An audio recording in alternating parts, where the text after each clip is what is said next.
The Nemi ships were massive vessels built by the Romans over 2,000 years ago, complete with marble floors, colorful mosaics, and even plumbing for luxurious baths. Unlike the typical ships of their time, which were mostly used for transport or battles, these were true floating palaces. But the Nemi ships weren't just feats of Roman engineering and luxury. Their story is a wild one. Lost, found, and lost again. These vessels became the focus of a mysterious saga that's puzzled historians for centuries. The first strange thing about them is related to where they were found. These huge wooden ships were lying at the bottom of Lake Nemi, a volcanic lake with still calm waters, located about 19 miles south of Rome. For ages, local fishermen knew about the wrecks, and rumor has it they were taking advantage of that. They'd use grappling hooks to pull up pieces and artifacts from the Nemi ships, selling them at the markets. That went on until 1446, when some noblemen decided enough is enough and started looking into the legends about the Nemi ships. They realized it wasn't just a fish story. Both vessels were actually sitting about 60 feet deep in the lake, and from there, the mystery only grew. When you think about it, 60 feet isn't that deep, and Lake Nemi is pretty small, only 1.1 mile wide and about 100 feet deep. So why build such massive ships in such a small lake?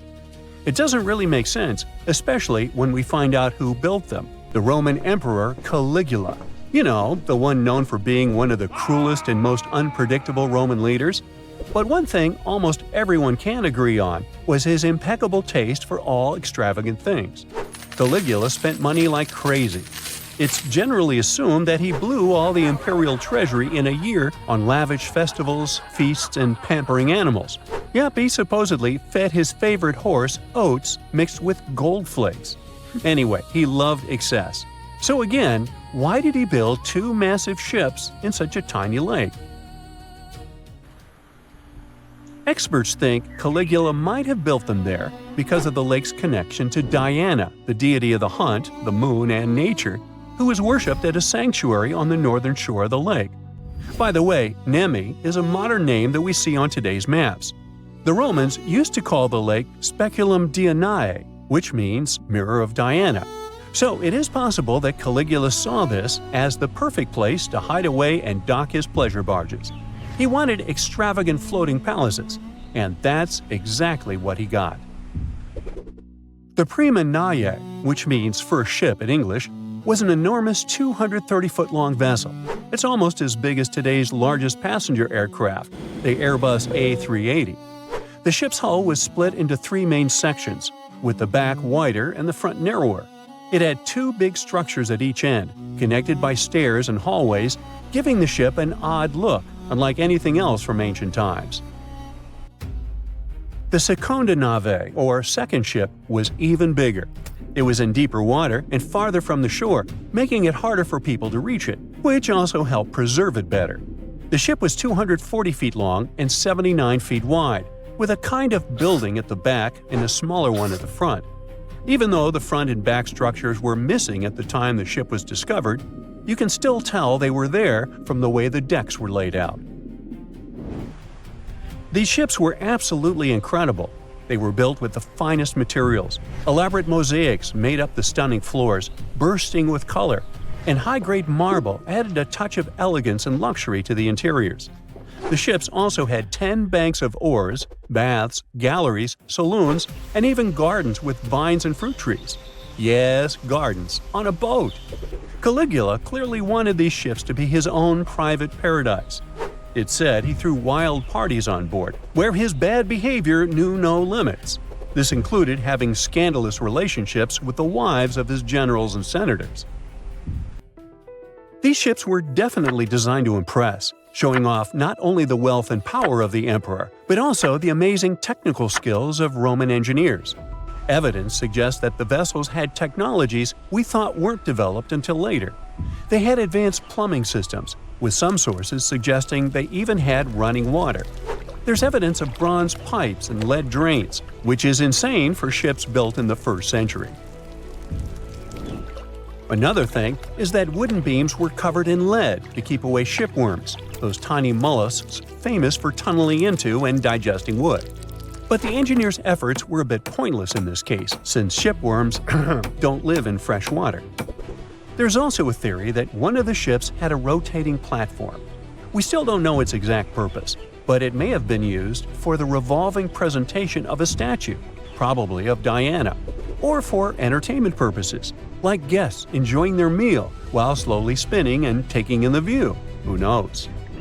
All of these findings have led experts to believe the ships were mainly built for recreation or ancient rituals, or maybe both. Basically, the true purpose of the Nemi ships remains a mystery because there is no solid historical documentation talking about it. Now, even though these ships were technological marvels, they didn't last long. They had only been in use for about a year before Caligula's reign ended. Eventually, the ships were damaged, filled with stones, and sunk to the bottom of Lake Nemi. This brings us back to the story of their discovery. In 1446, they confirmed the wrecks were there, but no one could get them out. Then, in 1929, Italy's leaders decided to drain the lake to rescue the ships. So they pumped out 65 feet of water. It took years to get them out of the mud, but the second ship was finally raised in 1932. During the excavation period, archaeologists found a bunch of precious artifacts from the wrecks. Little by little, vast anchors, bronze decorations, and marble statues came up from the depths, along with fancy ore rings, bronze joints, and copper roof tiles. The cost of these ships must have been astronomical. Recovering the memories and artifacts of Roman times was a very important thing at the time, so taking the ships out of that lake was a huge win for Italy. In 1936, they decided to build a museum to showcase the wrecks and let people visit. But their story took a tragic turn. As you probably know, this was a time really messed up by global conflicts, and Italy was no exception. In 1944, a fire broke out at the museum, destroying the ships and all the important archaeological contents. Okay, so we may never know for sure who started the fire, but we do know the largest ancient ships ever discovered were lost in it. Only some bronze pieces, a few charred timbers, and some other artifacts that were stored in Rome survived. But just like a phoenix, the vessels came back from the ashes thanks to a lot of hard work in rebuilding. After the restoration work, the museum in Nemi was reopened in the 1950s. If you ever visit it, maybe you can see a part of a green and red mosaic floor from one of the ships, which, funny enough, got lost at some point and was used as a coffee table in a New York apartment for over 50 years. With all the tragic twists in the Nemi ship story, who knows? Maybe there are still pieces of these floating palaces hidden in different parts of the world. A Portuguese archaeologist just discovered a bunch of sunken ships filled with gold, including a Spanish galleon with 22 tons of gold and silver. This much gold today is worth about $2 billion, and this is the money from one ship alone. Archaeologist Alexandre Monteiro made this discovery almost by accident.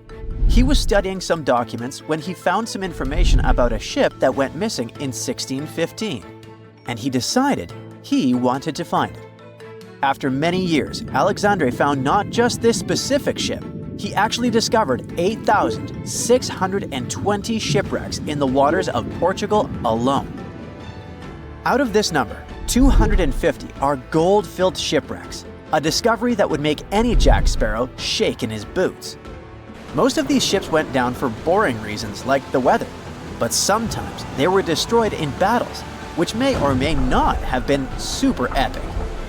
They were carrying gold and other treasures from the New World to Europe, and of course, everyone wanted a share. Alexandre had been studying historical shipwrecks for 30 years now, so he has discovered many ships that went down in somewhat glorious ways.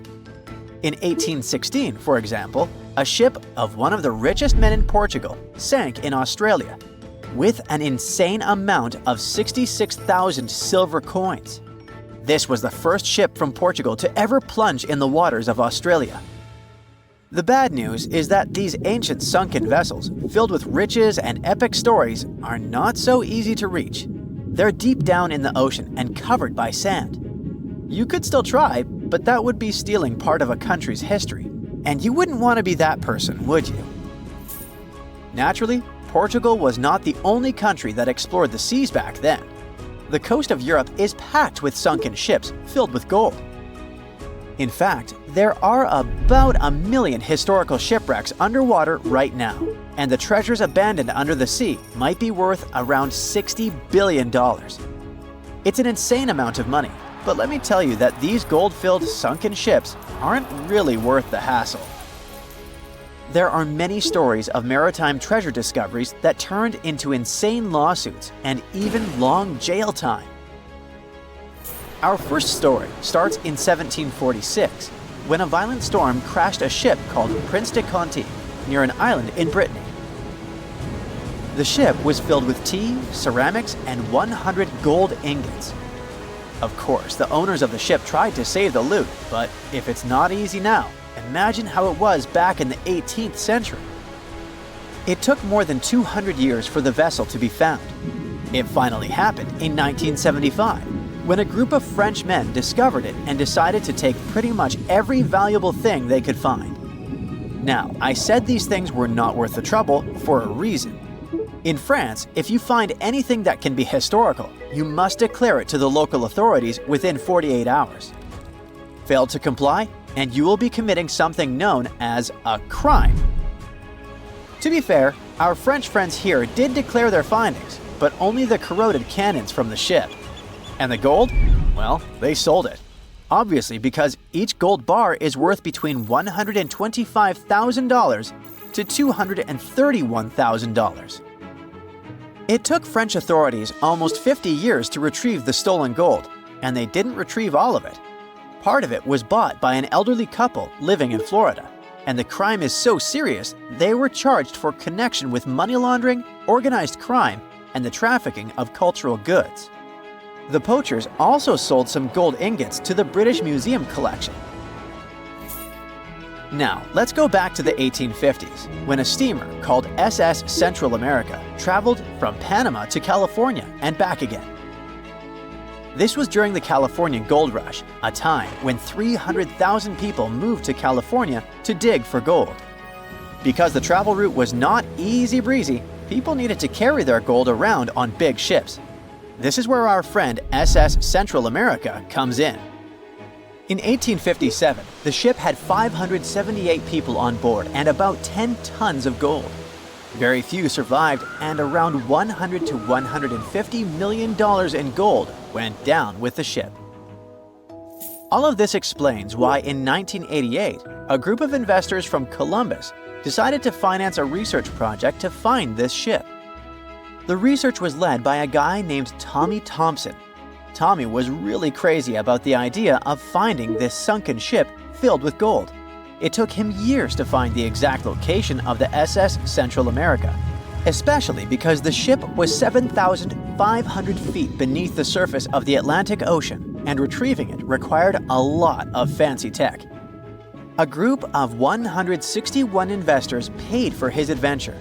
But it goes without saying that they were not doing this out of love from their hearts. They invested $12.5 million in this project because they were expecting to earn at least 10 times more. But since life is not all sunshine and rainbows, 39 insurance companies sued the research team as soon as they retrieved the gold. Back when the ship was up and running, these companies insured the cargo of the SS Central America, and when the cargo was finally retrieved, more than 100 years later, they wanted to be compensated. They said it was not their job to retrieve it, but that doesn't mean they abandoned it. This crazy talk didn't stick, and 92% of the gold was given to the research team. The plot thickened when the investors were scammed by none other than Tommy Thompson, who fled with $4.16 million.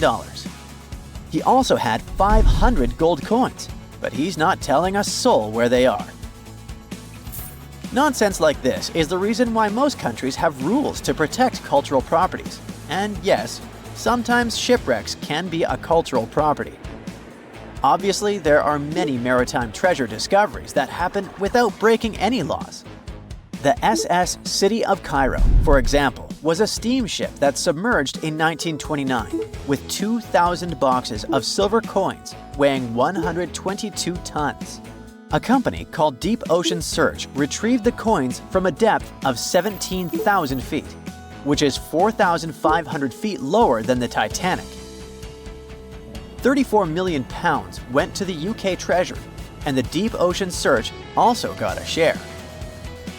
The good news here is that some of the coins can be bought by collectors, legally. Paying for a treasure is probably the closest you can get to an underwater archaeology find. I know, all I did was destroy your piracy dreams. But while raiding gold-filled shipwrecks may be a crime in most countries, or just financially impossible for us mere mortals, not all hope is lost. There is about $771 trillion worth of gold lying on the ocean floor, and it doesn't have an owner. It's like an underwater gold mine, except the gold is in the water. You know how the water of the ocean is salty? Well, the gold gets mixed with the minerals in the water, so it's not like you stumble upon a gold nugget on the beach. Each liter of ocean water has 13 billionths of a gram of gold, and it's very difficult to extract such tiny particles of gold from the water. But that doesn't mean people haven't tried. And, of course, there's been a scam here too. In the 1890s, a guy claimed he had invented a thing that would suck gold from the seawater. When he got enough money, he fled the country with the cash. If you really want to get some gold, you could try to extract it from the Earth's core, which has 1.6 quadrillion tons of gold. There's 16 times more gold in the Earth's core than what humans have mined in the whole of history. No hoax involved here, because nobody has dared to go down there yet. With archaeologists discovering gold-filled sunken ships out and about, maybe we can make our own maritime treasure discoveries, or at least save enough money to buy some silver coins. A ship filled with gold and other treasures worth over $13 million was found in the middle of the Namibian desert after almost 500 years. The worker who found it was actually looking for diamonds, but ended up with something way more valuable for history. There were some blocks of copper, some wood, pipes, and elephant tusks. The miners called for an archaeologist, who soon realized it wasn't a disturbed beach like they thought, but a shipwreck. All evidence showed that it was a Portuguese trading vessel, Bom Jesus, that went missing in the 16th century. Experts believe it was a special kind of ship that was bigger, stronger, and better than older ships from Portugal and Spain. These ships were built to take Portuguese explorers on long trips to distant places like India, China, and Japan, and come back with tons of cargo. The Bom Jesus was likely carrying treasures from Lisbon, Portugal, to Western India. But it looks like on its way around the southern tip of Africa, near Namibia, a big storm pushed the ship too close to the shore. The ship hit a rock, tipped over, and broke apart, sinking into the ocean. Archaeologists found treasure from the captain's chest under the water, which probably fell out when the ship's wooden hull broke. They also found pieces of the ship scattered along the shore, likely from the violent storm and later by construction in the area. The storm must have been very fierce, but they didn't find many bones, which means most of the crew may have survived or were lost at sea. The ship was split into 3 sections and incredibly well preserved, thanks to the thick layers of sand that covered it and prevented rot. Archaeologists who studied the wreck discovered over 40 tons of cargo. There were cannons, swords, blocks of metal like lead and tin, fabrics, and tools that sailors used to navigate the stars while traveling across the ocean. The most exciting discovery was 1,845 copper ingots, weighing as much as 16 to 17 tons altogether. Those copper ingots, or pieces of pure metal, are still in great condition because the hull of the ship and layers of sand protected them from ocean water. The scientists even managed to read the trademarks on them on site, and learned they were made by a super wealthy German trading company. There were also more than 2,000 shiny gold and silver coins from different countries, and 105 enormous elephant tusks weighing about 2 tons. The tusks were likely supposed to become luxury items, like jewelry or carvings at the destination. Archaeologists took some DNA samples from the tusks and found that they came from West African forests and savanna elephants. Researchers were lucky that the ship was found in a restricted diamond mining area. No scavengers were able to get their hands on the treasures. The Bom Jesus remains the oldest and most valuable shipwreck that was ever discovered off the western coast of sub-Saharan Africa. Another shipwreck recently found by accident was buried under a 10-foot tall sand dune near the Caspian Sea. Some people call it the world's largest lake, and it has water levels that rise and fall over time because of the changes in weather patterns. These changes can move sand and uncover things like this shipwreck and other treasures along the coast. As the dunes slowly disappeared, the ship started to show. Before digging it out, scientists worried that waves from the sea might damage the wreck. To protect it, they built a wall using thousands of sandbags to keep the waves away. When the ship was uncovered, they discovered it was a 3-masted, 92-foot-long merchant ship with a strong double hull. Wood samples showed the ship was built in the 18th to 19th century using trees like Scots pine, spruce, and larch from the Volga River area or the Caucasus. They even found buckwheat and plants from the same region, which were probably traded or used to feed the sailors. It proves that the ship was part of a group of merchant ships that once sailed the Caspian Sea. An amateur fisherman who was 20 feet under the sea off the coast of Turkey noticed some huge metal remains. He had an underwater camera, so he made footage of the discovery and took it to scientists. They immediately started an investigation and learned that it must be a shipwreck from the first decades of the 20th century. It could be one of the Ottoman Empire ships that had an important mission to deliver supplies, but disappeared without a trace. Scientists got permission to study this Black Sea wreck in detail to learn more about its mysteries. They're hoping to find its shipyard documents to find some answers, as the ship itself is in terrible condition and is tricky to work with. Robot submersibles that belong to an oil and gas company noticed hundreds of intact ancient storage jars sitting on the seabed in the eastern Mediterranean. Experts think those jars are 3,300 years old. This makes the find the oldest shipwreck from the deep sea. The jugs were probably used to store oil or other agricultural products like fruit. This proves that the people who made them organized maritime trade and had incredible navigational skills. It looks like the ancient mariners managed to traverse the Mediterranean Sea without a line of sight to any coast. All they could see was the horizon, so they must have used the sun and other stars to find their way. Off the coast of Sicily, under 20 feet of sand and rock, archaeologists found a shipwreck so old that they aren't even sure what materials were used to build it. They think the ship is from the 5th or 6th century BCE, which means it's over 2,500 years old. This ancient ship wasn't alone. Researchers also found 2 iron anchors shaped like an upside-down T from around the 7th century of the Common Era, and 4 stone anchors from prehistoric times nearby. One of the stone anchors was broken and may have had wooden pieces attached to help it hold on to the seafloor. They figured out that the ship itself was built using the on-shell technique. The wooden planks of the ship were connected so tightly that they could support the ship on their own, with extra beams added just to make it stronger.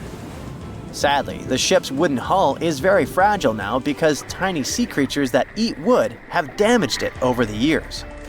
Scientists are being extra careful as they study it to make sure it doesn't fall apart. This discovery is such a big deal because it was built during a time when Sicily was super important for trade. Back then, the Greeks and Punics were trying to take control of the seas long before Rome became the ruler of the Mediterranean.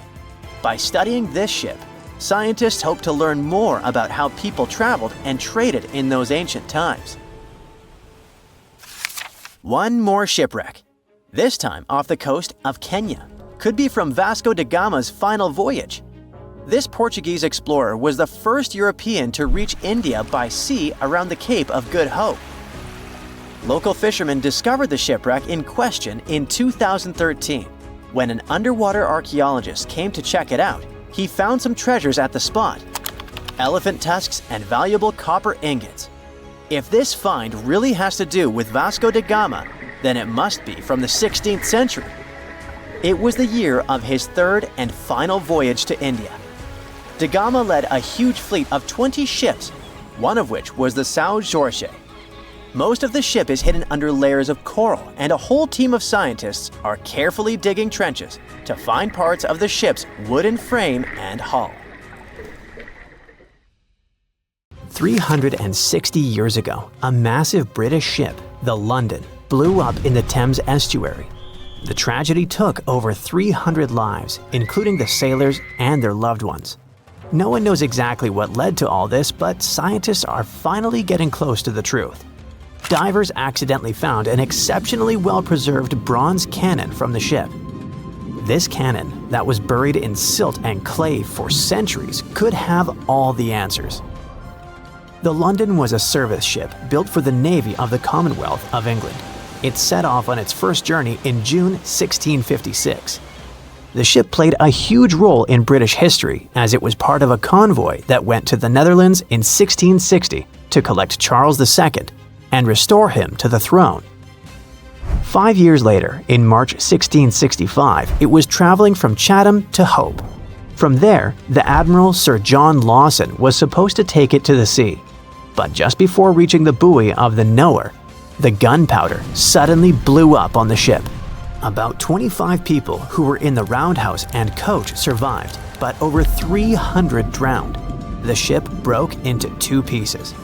Henry Bennett, the Earl of Arlington, passed along rumors that it all happened because of cheap, low-quality gunpowder that was on the ship. When experts of that time inspected the shipwreck, they concluded that the cannons could still be salvaged, but the ship itself was a total loss. Later, when someone recovered some of them, in 1679, there was a scandal where they tried to use them to settle a completely unrelated debt. In 2005, divers rediscovered the London. To protect it, port authorities even had to move the shipping lane, and a team of archaeologists got to work exploring it. That wreck is a big deal because it gives us real insights into English naval history. Visibility in the Thames estuary can be terrible. Sometimes you can't even see a foot and a half in front of you. Working on the site is also super tough because it's in a crazy tidal environment, and a busy shipping lane, where huge cargo ships constantly pass by, is still near. So when a cannon suddenly appeared, stuck deep in the clay, it meant the conditions had to be absolutely perfect. Experts believe the find is from the Commonwealth era, and it's medium size, about 8 feet 6 inches long. It was part of a special set made specifically for the London and was placed on the ship's lower deck. Every single gun carriage on the London was one of a kind because all of its cannons came from different countries and different periods in naval history. Big cannons were really rare and crazy expensive to make since they needed tons of bronze or iron and had to be individually cast. That's why the Navy often grabbed cannons from captured rival ships, old shipwrecks, or decommissioned vessels. The new find is one of the clues that could eventually help scientists to solve the mystery of the London tragedy. So far, they've also found leather shoes, pieces of instruments, wooden tools, rope, and a compass. All these artifacts are like puzzle pieces to them. They still don't have enough evidence to be sure, but it looks like both the pipe and candles could have been sources of flames that set off a larger bang. Some workers made another amazing find at a flooded quarry in nearby southeast England, about 60 miles southeast of London. They stumbled upon the remains of a rare Elizabethan-era ship hundreds of yards away from the nearest coastline. Finding a ship from the late 1500s is a huge deal, because very few vessels from that time have survived. Studying it could help scientists answer some big questions about an important era in history. when England was becoming a major player in European trade. Today, the quarry site is about 1,000 feet from the sea, but back in the 1500s, it was actually part of the coastline. Archaeologists think the ship either wrecked on a rocky headland or someone dumped it there when it was too damaged to sail anymore. Scientists haven't identified it yet, but they studied over 100 pieces of its wooden hull, reading the tree rings, and found that it was built from English oak trees cut down between 1558 and 1580. At that time, Northern Europe was switching from the old clinker method, where the planks overlapped like fish scales, to the carvel style from the Mediterranean, where the planks are smooth and flush against each other, nailed to an internal frame. Old wood usually rots away pretty fast when it's exposed to air or water. But if it's buried under a thick, oxygen-free layer of mud or silt, it can survive for centuries. That's exactly what happened here. The team is using laser scanning and digital photography to document everything about the wreck.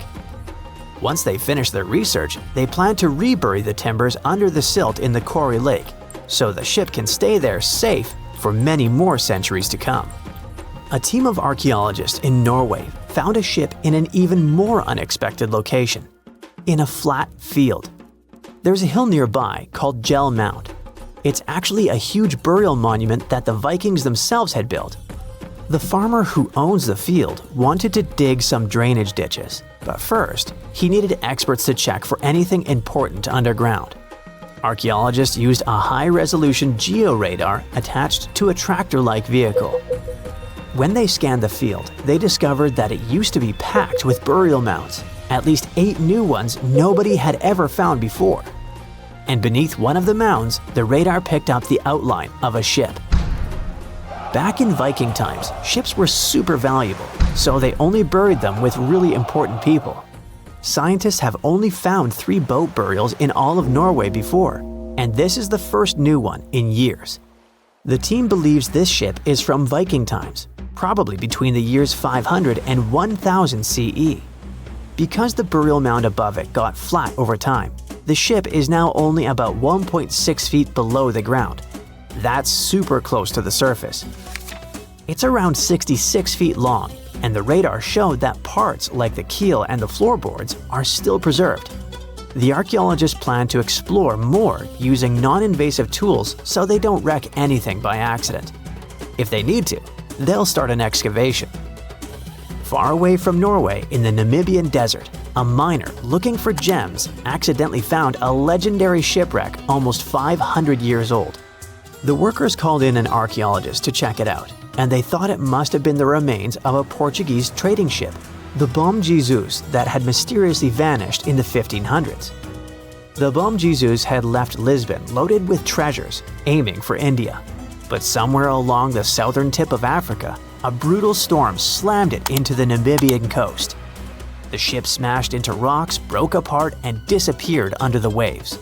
When archaeologists explored the wreck, they found parts of the ship scattered across the shore and buried under thick sand, which actually saved the remains from rotting away. They even discovered treasure, over 40 tons of cargo that had spilled out of the captain's chest underwater when the hull broke. There were cannons, swords, fabrics, tools sailors used to navigate by the stars, and most impressive of all, 1,845 copper ingots, solid pieces of metal weighing 16 to 17 tons in total. Scientists could even read the old trademarks stamped on them, revealing they were made by a mega-rich German trading company. And then there was the real jackpot.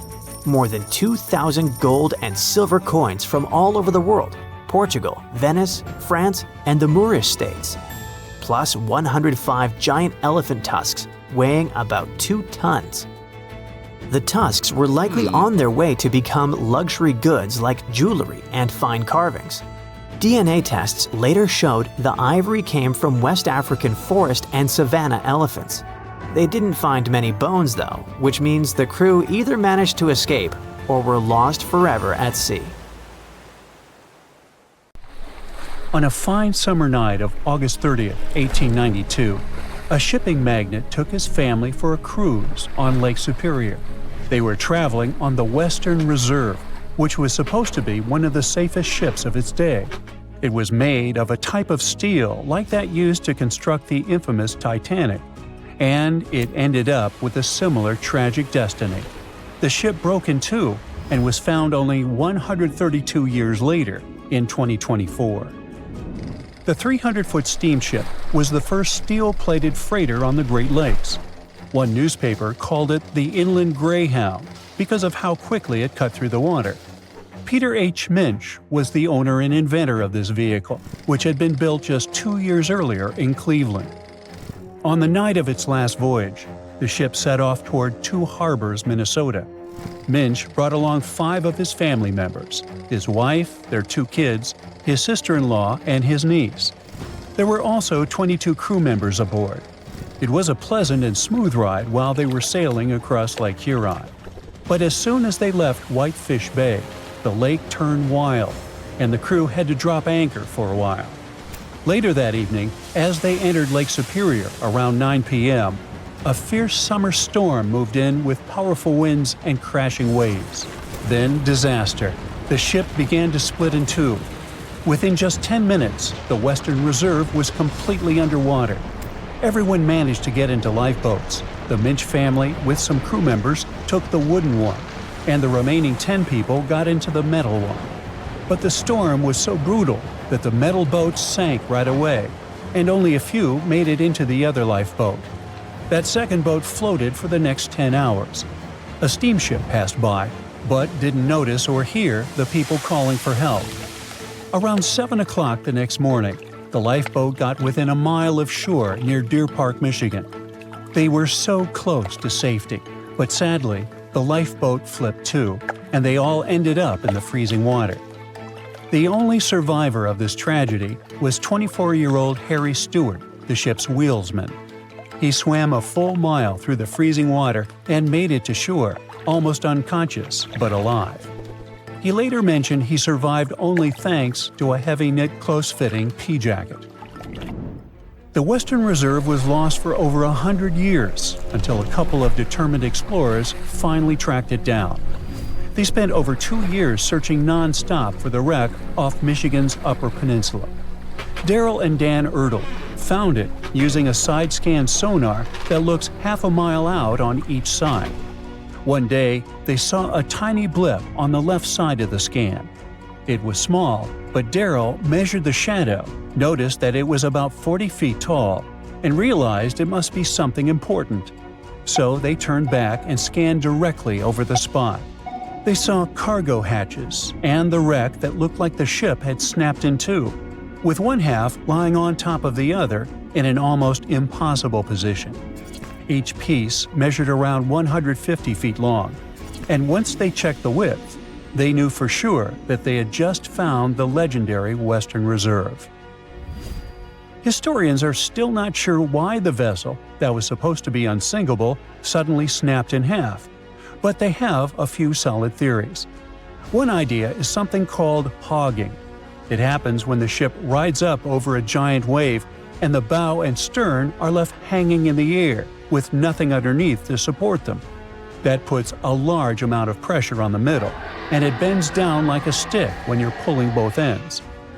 Another plausible reason concerns the steel the vessel was made of. Back then, steel was the hot new substitute for iron. But quality control wasn't perfect.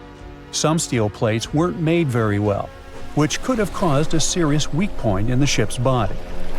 There's also the chance that the ship didn't have enough ballast, which is the weight used to keep it stable, or maybe it wasn't balanced correctly.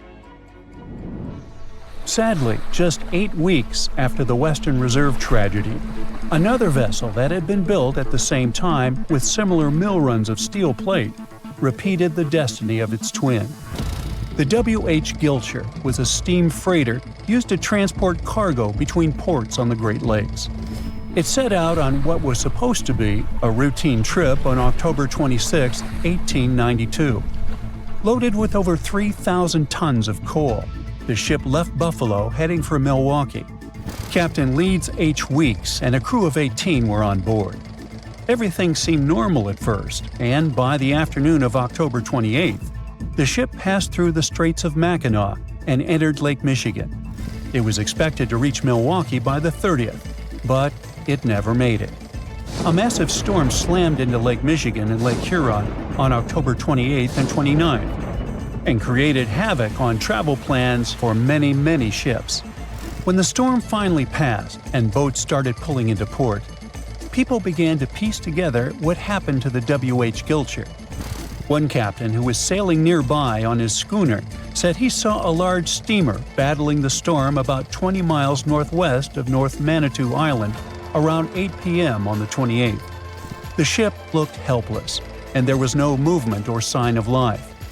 Another captain later saw furniture and parts of the ship's bridge floating in the lake near South Manitou Island. Then 2 more steamers picked up broken pieces of W.H. Gilcher's pilot house in the same area. It became clear that the storm had destroyed the freighter, and tragically, no one survived. The Great Lakes are a hot spot for shipwrecks, and there have been between 6,000 to 10,000 of those starting in the 17th century. Back in 1679, the Griffon became the first European vessel to vanish without a trace on the lakes. It sailed all the way from Buffalo, New York, to Green Bay, Wisconsin, passing through Lake Erie, the Detroit River, Lake St. Clair, and Lake Huron before reaching Lake Michigan. After a stop in Green Bay, it started heading back, and then it was never seen again. In 1975, one of the most famous shipwrecks happened when the massive 729-foot ore carrier SS Edmund Fitzgerald sank in Lake Superior.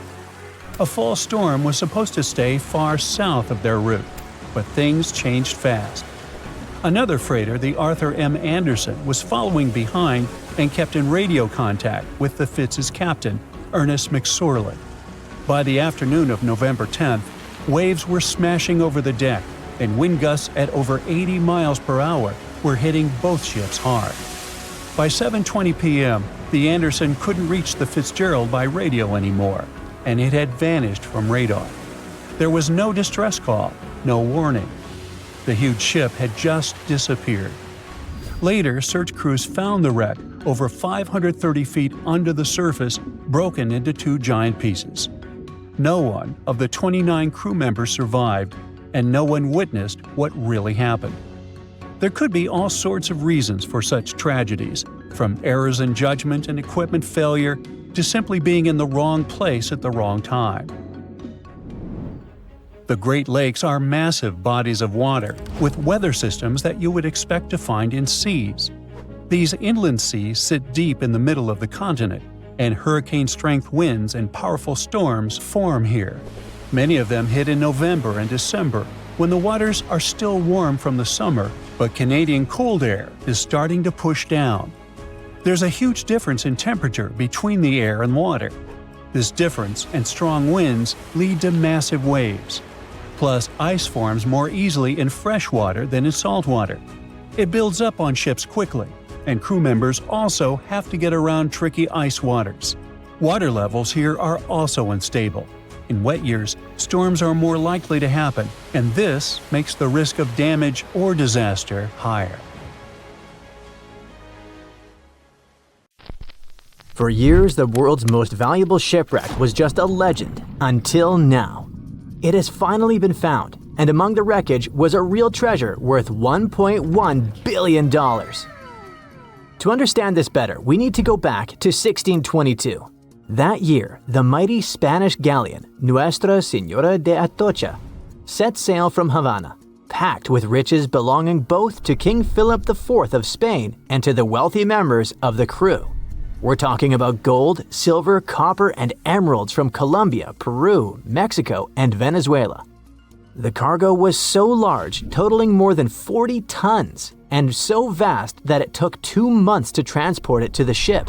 The ship was also packed with people. There were 265 people on board.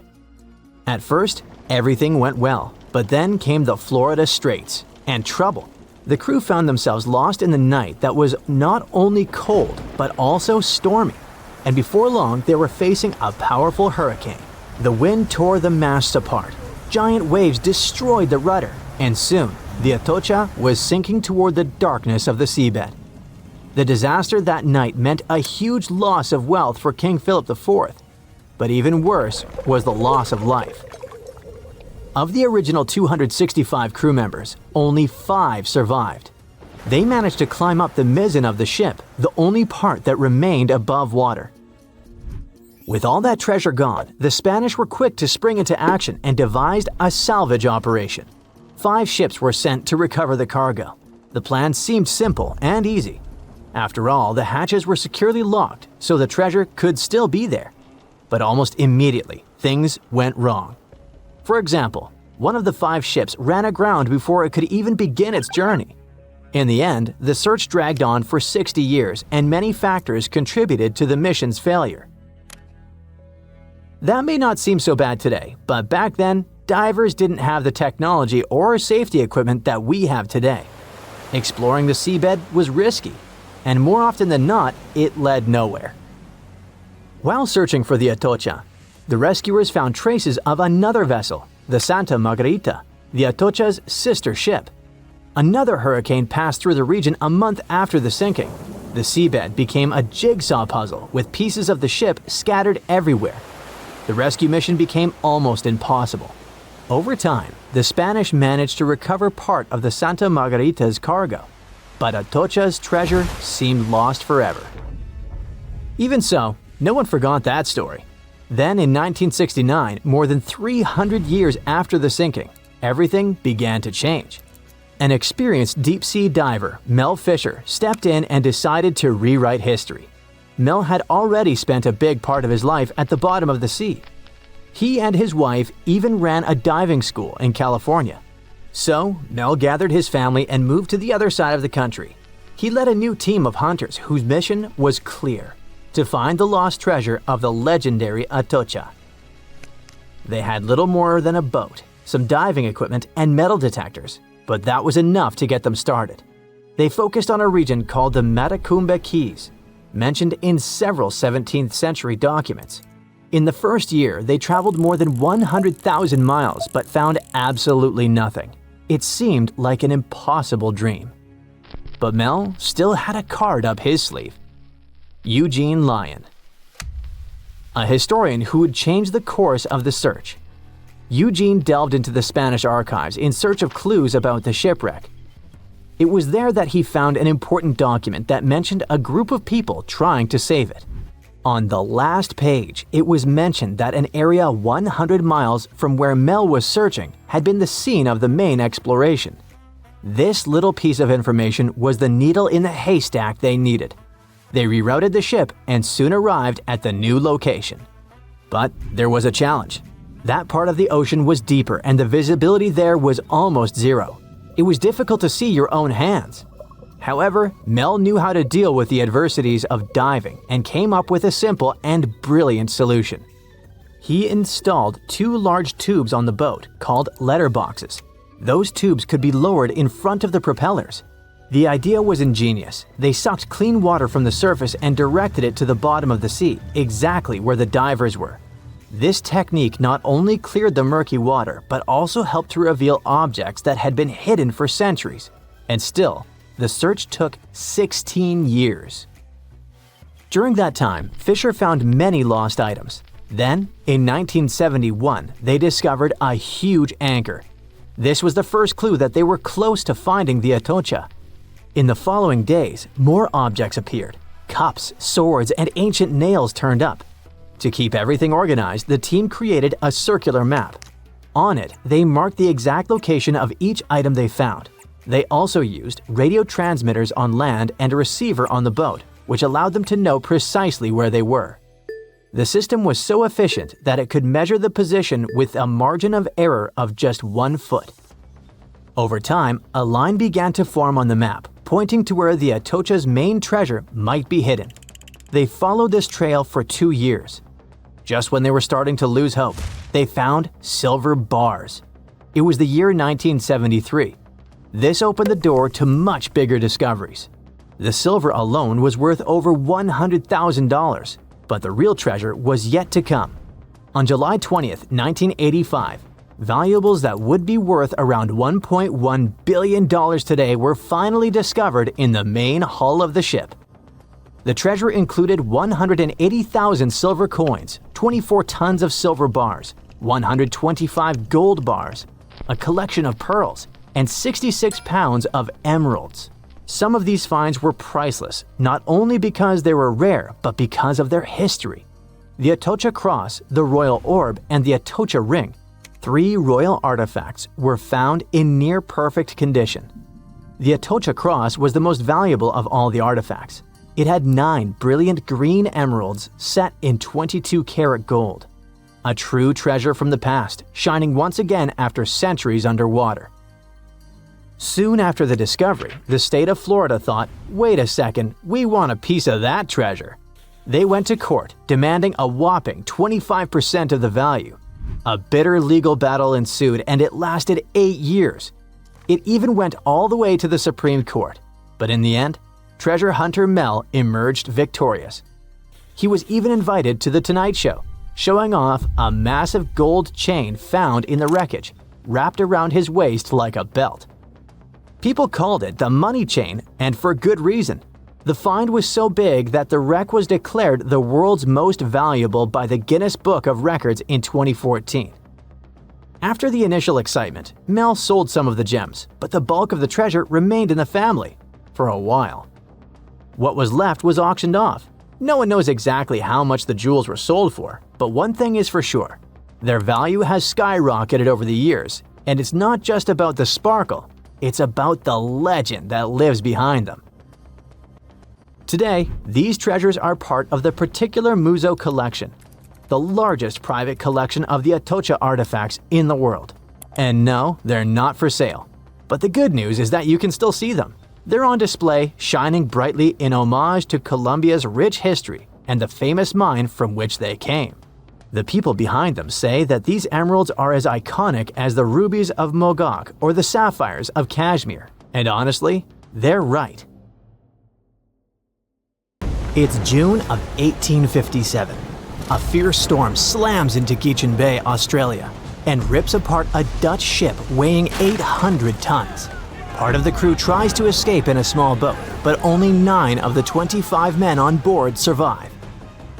Now, many years later, researchers believe they've found this long-lost gold rush shipwreck. Yep, this ship is tied to one of the most dramatic high-stakes chapters in Australia's history. We're talking about the shipwreck of Koning Willem de Tweede, a vessel built back in 1840. This historic ship discovery is a big deal since it's now considered a real treasure in the world of underwater archaeology in Australia. Let me tell you why. By the middle of the 19th century, Dutch ships were carrying not just goods, but also people from Asia who were hoping to start a new life in Australia. And they were all chasing one thing: gold.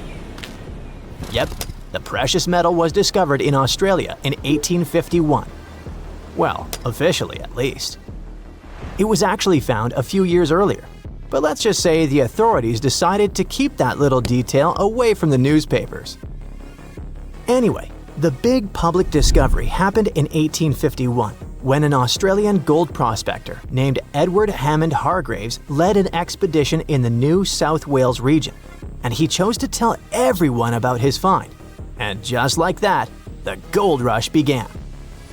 News spreads fast, so people start arriving from everywhere: Britain, Ireland, Germany, the Netherlands, and also from China.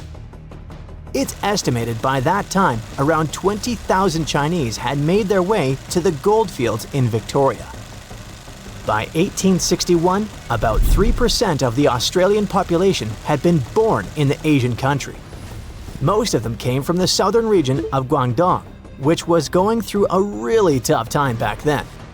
They'd been through it all: foreign invasions, massive floods, serious food shortages, you name it. Many people had lost everything. Their money was gone, their homes destroyed.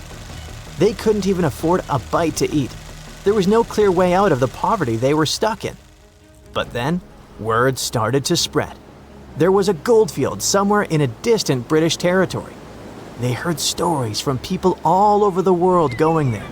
that it was peaceful, full of opportunity, and that the land itself had everything you could need. It sounded like a dream. Before long, they began calling it Xinjin Shan, or New Gold Mountain. So, many scraped together what little they had left to reach Australia and start over. It was a shot at a better life, a chance to lift entire families out of poverty. But getting there wasn't cheap or easy. They had to travel in huge ships, and the average trip from Guangdong province took about 3 months to reach Sydney or Melbourne. At some point, Australian authorities decided to impose a tax on Chinese arrivals.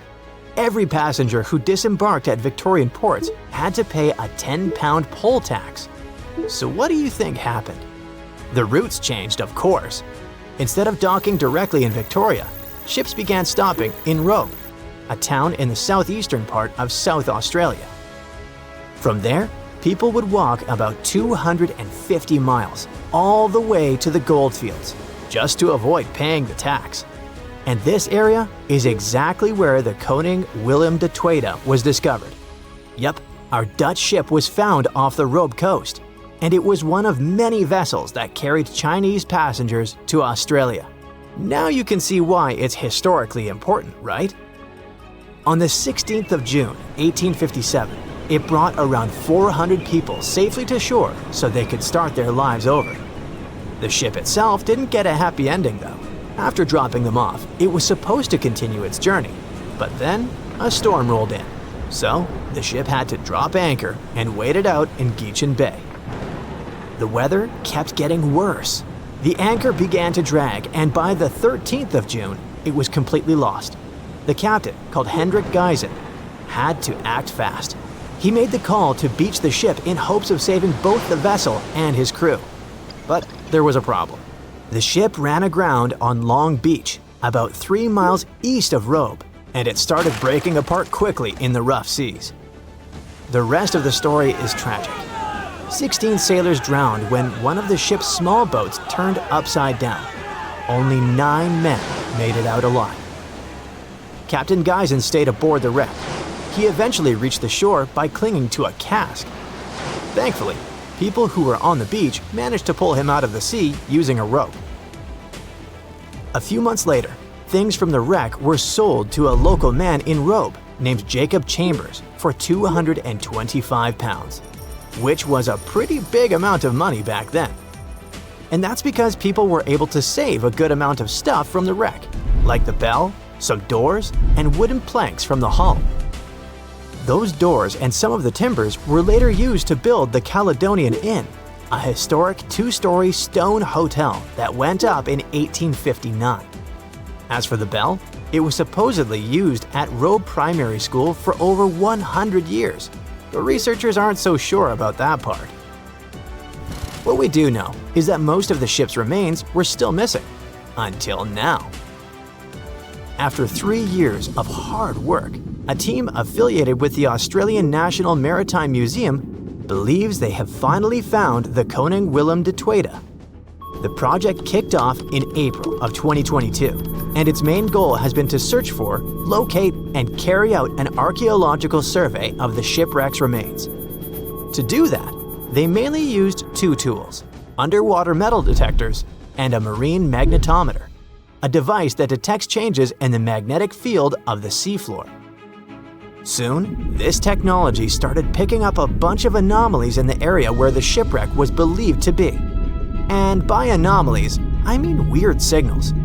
Clues that something might be buried under the seabed, probably hidden under layers of sand or mud. They believe those signals were coming from the iron parts of the ship's windlass. That's a big winch at the front of the ship used to pull up the anchors. Some of those pieces were sticking up slightly from the seabed, along with a partially exposed iron frame. They also spotted a well-preserved wooden plank underneath the windlass, which suggests that more of the ship's hull is still down there, just buried under the sand. So why do they feel confident that this wreck is the Koning Willem de Tweede? Well, basically for 3 reasons. First, the location. The spot where they picked up those signals lines up with historical accounts of where the ship went down. and it just so happens to be the only known shipwreck in that part of Long Beach. Second, the size. The cluster of magnetic signals roughly matches the ship's documented length, which is about 140 feet. Third and last reason, they found pieces of Chinese pottery from the 1800s right on the beach next to the site. When you put all those facts together, it basically screams Koning Willem de Tweede. That's why the team feels so confident they've finally discovered this historic ship. But even though they have good reasons to believe it, more research still needs to be done, so they're planning future visits to the site to keep monitoring things. The goal is to check the ship's condition and look for more parts of the hull or artifacts that might get uncovered as the seabed shifts over time. Let's hope they get lucky next time around. Nearly 140 years ago, some fishermen pulled pieces of a ship from Lake Michigan. But where was the rest of it? From that moment on, hunters spent years searching for the ghost ship. By the 1970s, the hunt reached a new level. One with a $1,000 reward offered to anyone who could find it. Still, nothing. It was as if the vessel had simply vanished into thin air. That is, until now. Researchers have finally found the shipwreck off the coast of Bailey's Harbor, Wisconsin. The ship called the F.J. King disappeared back in 1886. At that time, this 140-foot-long vessel had a very important job: transporting grain. Now you might think, grain? Really? That's it?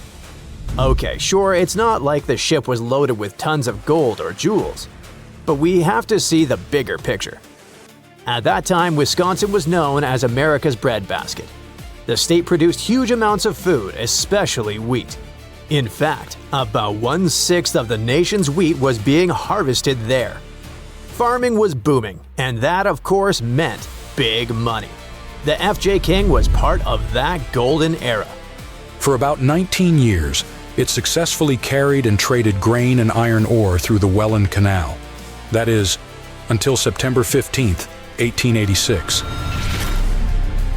That day, the crew were on their journey to carry iron ore from Michigan to Chicago. It was supposed to be just another routine trip, but they were caught in a powerful storm. The conditions were brutal, with waves nearly 10 feet high. The crew fought desperately to get the water out and keep the ship afloat, but the waves were too strong.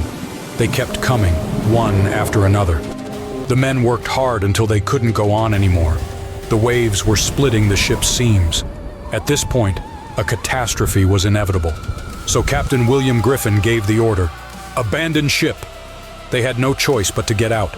The men grabbed their belongings as fast as they could and climbed into the ship's small yawl boat. It was 2 in the morning. Everything around them was dark. As they tried to get closer to shore, the F.J. King went down, bow first. And then suddenly, boom! The crew watched in shock as the ship's stern deckhouse blew off, sending the captain's papers 50 feet into the air. They stayed in the small boat until they were picked up by a passing schooner called La Petite. The crew took them to Bailey's Harbor, and moments later, Captain Griffin filed a wreck report. That's when the real mystery began. In his report, the captain said the ship had gone down about 5 miles off the shore of Lake Michigan. But that was just what he thought. I mean, it wasn't based on any instruments, readings, or anything like that. It was just what he remembered from that night. A week later, though, a local lighthouse keeper spotted the masts of a schooner sticking out of the water, much closer to shore. He reported it to a nearby newspaper, and that's when people really started asking questions. Could that be the F.J. King? Even though they had a solid lead, it didn't take them anywhere. No one could find the boat. Days passed, then months, then years, until 2025. That's when an investigator named Brendan Baylod decided enough was enough. He gathered a team of about 20 scientists and historians to finally track down this historic shipwreck. They dug through hundreds of original documents about the ship and the day it went down, piecing together clues and narrowing down the area where it might be. Many experts were like, "Man, just let it go." And to be fair, they had every reason to feel discouraged. After all, that whole area had already been searched over and over. There was just no way the ship could still be out there. But Bayod didn't give up. Okay, truth is, he also thought it was a long shot. But working to find the ghost ship had other perks. His team wanted to get some hands-on experience with a brand new super advanced sonar. With that in mind, they set out on their mission, heading to Lake Michigan on June 28th. Okay, great. But where do you even start? First, Bayod had to clear something up. Back when the wreck happened, who was actually telling the truth about the ship's location? The captain or the lighthouse keeper? Getting that answer would point them in the right direction. Then, Bayod thought about something that might have already crossed your mind. How could the captain really know where they were? It was pitch black. He'd just been struggling to keep his ship afloat. He couldn't see much. He was exhausted and probably hungry. He definitely wasn't thinking straight. That's when the investigator realized the lighthouse keeper's directions were probably more accurate. Thankfully, he found the newspaper article from 1886. You know, the one I mentioned earlier, where the lighthouse keeper gave a more specific detail about where he'd last seen the ship's masts. What the investigator did next was draw a 2-square-mile grid around that location, and the team decided to map the lake bottom inside that grid using their fancy tech. So, there they were, aboard the Shoreline, a tour boat that usually carries sightseers along the peninsula. But that day, they didn't really expect to find anything. Their only goal that afternoon was to test their new side-scan sonar, one with much greater capability than the previous model the crew had been using. But then, after about 2 hours of searching, something strange happened. The sonar was sending out sound waves to map the dark floor of Lake Michigan when it started to act a little differently.